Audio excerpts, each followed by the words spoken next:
Hey there, and welcome to Warming Up the Spine, looking at the thorax area. So again, let's run through the motions that we have available to us. So we're going to start again in frontal plane, moving through axis. So this means the ribs are going to stay on top of the feet. So maybe pop your thumbs just in the breastbone here, and we have a little rotation side to side through the rib cage. Now you'll know you're on axis because the pressure will remain even through your feet.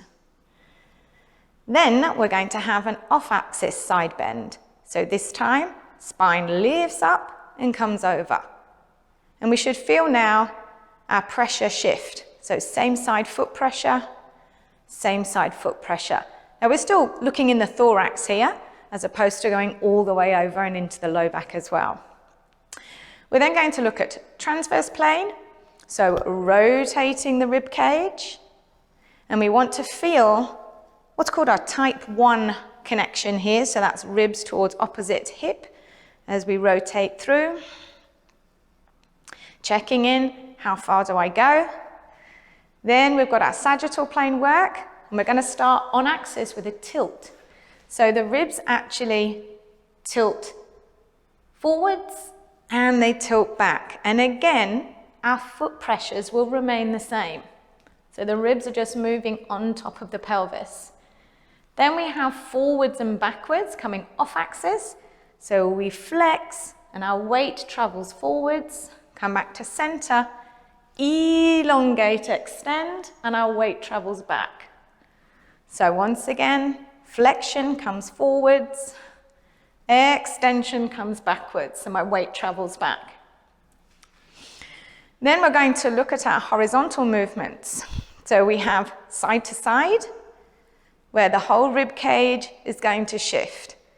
Again, make sure this stays still and it's just the ribs moving. So this is quite a typical rib isolation that we might do in class. And then we have a forwards and backwards shear. So the whole rib cage travels forwards, the whole rib cage travels back. And this is on the horizontal. So when we've looked at all of those, we can bring in our nice circular motions again. So I'm going to start with the forward side, back side. Nice big circular motion here. And just let your arms relax with them, and you'll find that hopefully they react to the motion of the thorax. Then we're going to have a small on-axis movement. So we have tilt, side, tilt, side. And again, the pressure remains the same on the feet. Back again.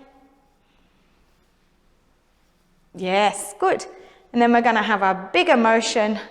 Forward, side, lift. Remember, whenever we go backwards, we want to have a sense of lifting up and not just collapsing. Changing direction.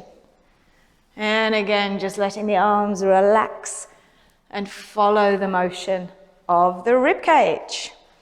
So there we go. We've got our triplanar motion and then also our horizontal vectors and a nice fluid rib cage.